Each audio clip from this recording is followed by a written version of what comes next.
Al-Fatihah.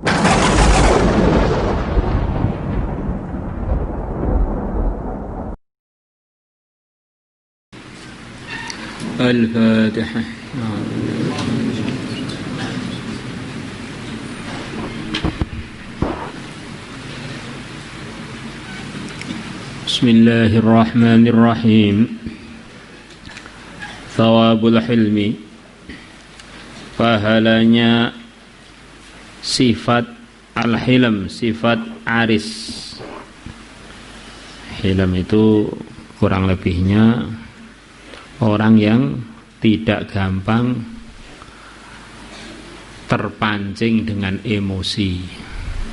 Akhirnya dalam kondisi-kondisi yang menyebabkan emosi pun dia tetap stabil di dalam menyikapi, akhirnya dia bisa bersikap yang benar.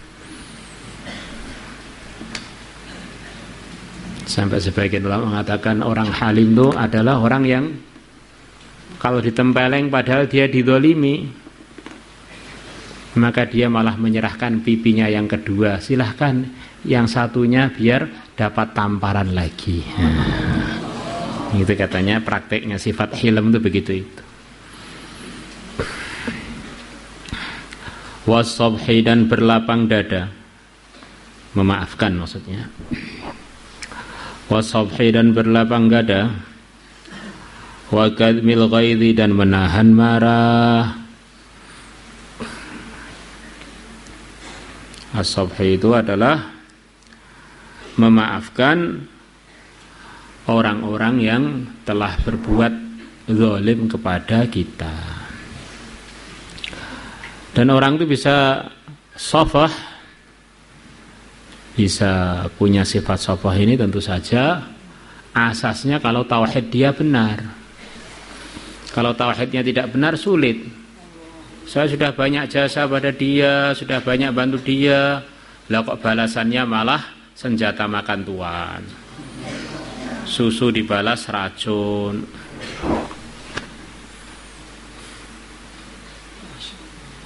Maka Sayyidina Abu Bakar radhiyallahu anhu, beliau punya kebiasaan banyak infak, termasuk infak kepada satu keluarga yang kerabat beliau, yaitu keluarganya Mistah. Maka ketika terjadi hadisul ifki, berita-berita bohong yang menuduh Sayyidah Aisyah dengan tuduhan-tuduhan selingkuh keji banget, maka si Mistah yang seharusnya tadi tidak ikut-ikutan, Mistah ikut-ikutan. Jadi grupnya orang-orang yang suudzon kepada Sayyidah Aisyah. Maka akhirnya turun 10 ayat dalam surat An-Nur dari Allah langsung untuk membersihkan Sayyidah Aisyah. Maka begitu ayat-ayat tadi turun, Sayyidina Abu Bakar bersumpah, demi Allah, aku tidak akan memberikan kepada Mistah dan keluarganya binafi'atin qad, dengan apapun yang manfaat. Sudah tak putus. Maka turun ayat dari Allah supaya Abu Bakar tidak bersumpah begitu itu, supaya berlapang dada memaafkan kesalahannya Mistah, karena Mistah juga sudah dihukum dengan hukum qisas, hukum qadzaf. Wala ya'tali ulul fadli minkum was-sa'ati ay yu'tu ulil qurba wal masakina wal muhajirina fi sabilillah, atau wal mujahidina fi sabilillah, wal ya'fu wal yasfahu, supaya mereka memaafkan dan supaya berlapang dada. Kalau kalian memaafkan dan berlapang dada, Allah janji, ala tuhibbuna ay yaghfirallahu lakum, apakah kalian tidak suka Allah akan memaafkan kalian? Jadi kalau kita ini suka memaafkan orang, imbalannya Allah akan memaafkan kita. Coba kita ini salahnya berapa? Kok sukanya salah dengan Allah itu nggak kehitung, belum lagi salah dengan hamba-hambanya Allah. Tetapi kalau ada orang salah dengan kita, kita memaafkan sulit. Itu namanya kan nggak adil tuh. Mestinya kita ini juga harus mengkoreksi diri kita yang banyak kelemahan, banyak nyakiti orang, bahkan nyakiti Tuhannya.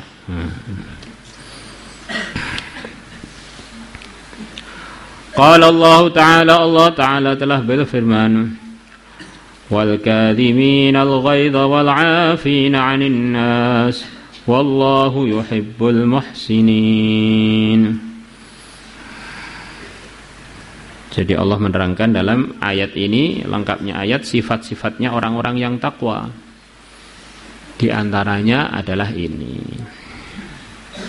Wasari'u ila maghfiratin min rabbikum wa jannatin 'arduha as-samawati wal ardu u'iddat lil muttaqin. Alladzina yunfiquna fis sarra'i wad dharra'i والكاذمين الغيظ والعافين عن الناس والله يحب المحسنين. Bisa dilihat sendiri dalam surat Ali Imran. Wal kadhimina, dan orang-orang takwa adalah orang-orang yang menahan al-ghaidha, emosi mereka. Di kita ini tidak diperintahkan untuk menghilangkan emosi, tapi menahan emosi dari tempat-tempat yang tidak diridhai Allah. Karena di antara kesempurnaannya manusia itu punya rasa marah. Dengan sebab kita ini punya rasa marah, menjadi terselamatkan dari gangguan lingkungan kita sama-sama manusia. Kenapa kamu nggak berani nempeleng dia? Nanti dia marah. Kenapa kamu nggak ngambil harta dia? Nanti dia marah. Kenapa kamu nggak berani ngeludahi dia? Nanti dia ngamuk. Jadi dengan sebab ada marah itu kita terselamatkan dari berbagai macam yang maldorot dari sekeliling kita. Kita memahami, kalau saya digitukan marah, dia pasti juga marah. Nah, akhirnya maka marahnya itu ditahan dari hal-hal yang memang kita nggak boleh marah. Wal'afina, dan orang-orang yang suka memaafkan, anin nasi, kepada para manusia. Wallahu, dan Allah yuhibbul muhsinin, adalah mencintai al-muhsinin, orang-orang yang berbuat baik. Ila qaulihi, sampai firman Allah, ulaika, orang-orang yang bersifat tersebut, sifat nahan marah, memaafkan manusia, kemudian berinfak waktu susah ataupun waktu longgar.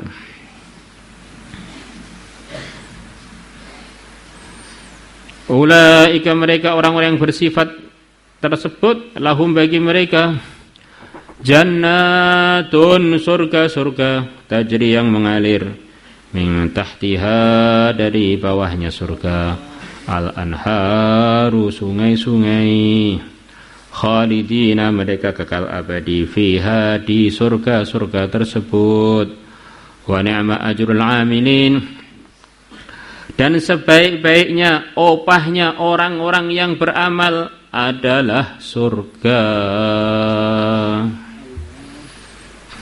Wa Ibnu Abbas radhiyallahu anhu qala Rasulullah sallallahu alaihi wasallam,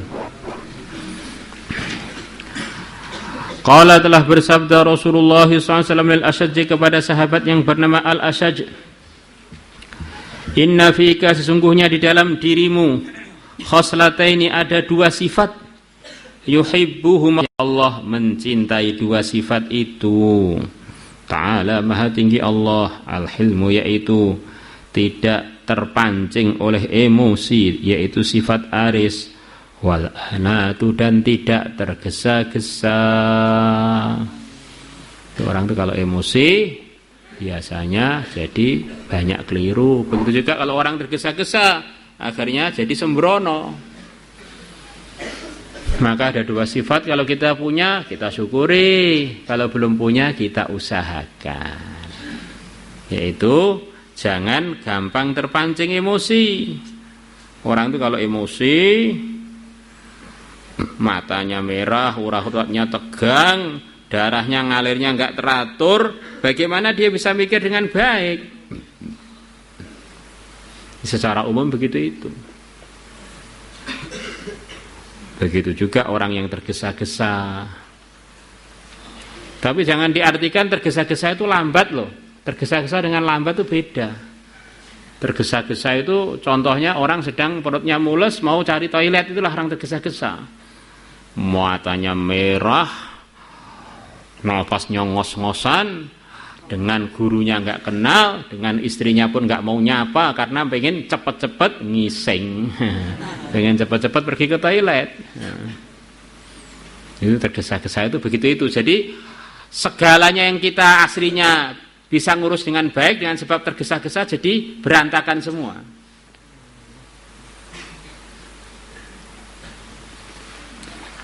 Lah kalau cepat itu memang perintah Allah, cepat-cepat dalam kebaikan. Cepat-cepatlah tapi jangan tergesa-gesa. Cepat-cepatlah tapi jangan terlambat. Jangan tergesa-gesa tapi jangan diartikan lambat. Kenapa masuk kelasnya jam 7? Mau usaha sifat al-anah Pak, seperti ngaji ngasar kemarin. Ya kamu keliru praktek, maka ganjarannya ini tempeleng. Nah, la ilaha illallah. Rawahu Muslimun, Imam Muslim telah meriwayatkannya. Wa kharraja Abu Syah bin Hayyan bi isnadihi an Ali bin Abi Thalib radhiyallahu anhu qala Rasulullah sallallahu alaihi wasallam, innal 'abda, sesungguhnya seorang hamba, la yudriku, sungguh dia akan mendapatkan bil hilmi, dengan sebab sifat aris, darajatas shaimil qaim, derajatnya orang yang puasa, al qaimi, yang ahli tahajud. As-shaim di sini maksudnya bukan hanya sekedar pernah puasa loh ya, tukang puasa dan tukang tahajud malam. As-shaim al qaim itu maksudnya begitu itu. Yang tidak punya sifat aris. Kalau as-shaim al-qaimnya punya sifat aris, ya tambah banyak pahalanya lagi.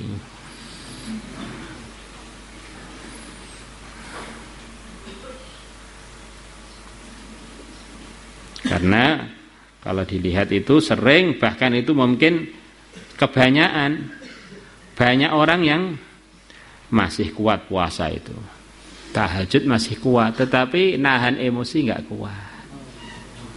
Tapi yang repot tuh orang tuh yang nggak punya apa-apa amalan tuh, ya emosenan, nggak pernah puasa, nggak pernah tahajud. Ya. Di dunia ini hanya mengumpulkan salah, tok. Sudah pernah tahajud? Belum. Sudah pernah puasa sunnah? Belum. Lah kapan? Nunggu Israel datang.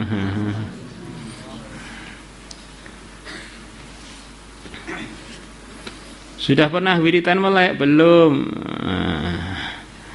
Nah, kapan meleknya? Ya nanti kalau sudah Israel datang. Ini kadang-kadang orang itu dalam suasana kebaikan, tapi belum ikut kebaikan, hanya ikut situ, ikut-ikutan duduk di situ. Ya lumayan lah ketimbang duduk di pinggir jalan.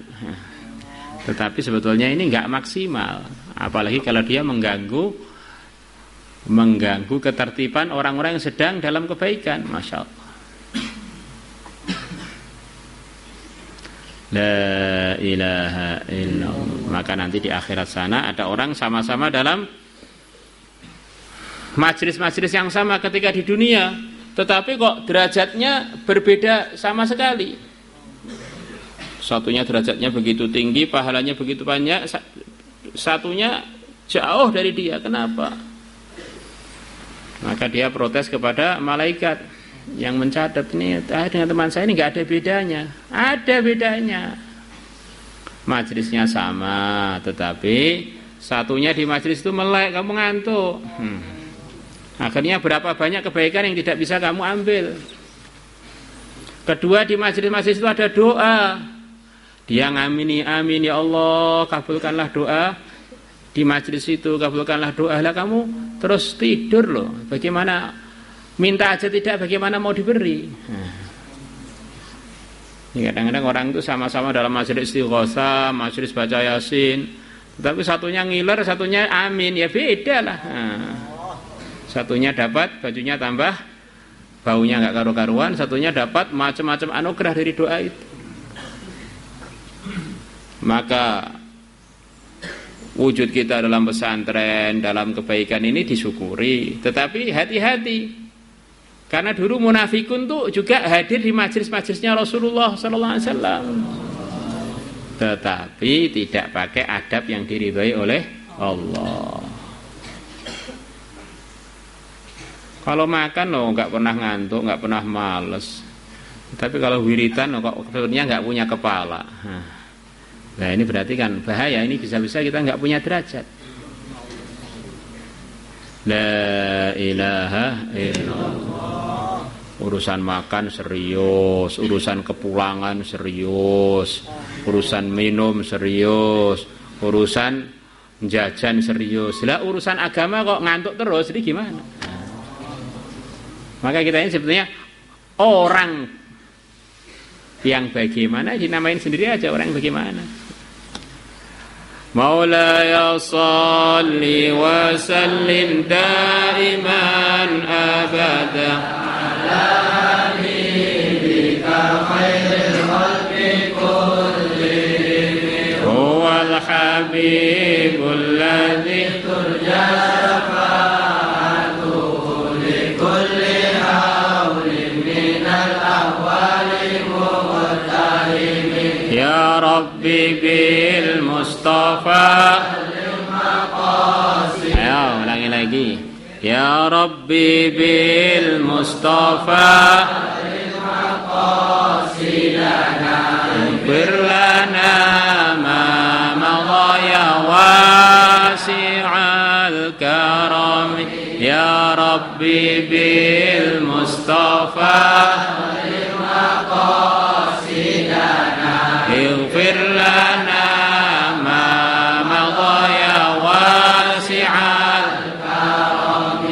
lagi. Ya Rabbi bil Mustafa ighfir lana ma madaya wasi'al karami ya arhamar rahimin ya arhamar rahimin ya arhamar rahimin farrij 'alal muslimin bukan muslimin ya arhamar rahimin ya arhamar rahimin ya arhamar rahimin farrij 'alal muslimin ya alimas sirri minna la tahtikis sitra anna wa afina wa'fu anna wa kullana haitsu kunna ya alimas sirri minna lanya panjang la tahtikis sitra anna wa afina wa'fu anna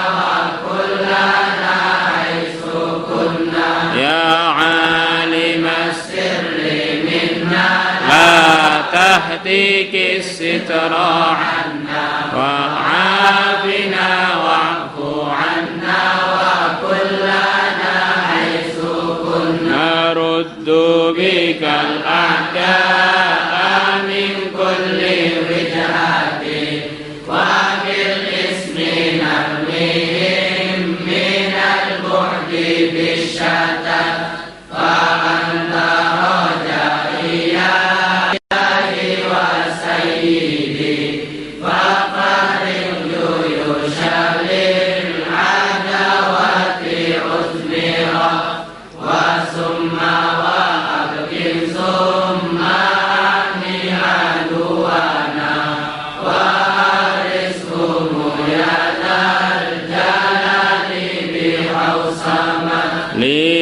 خمسة أطفي بها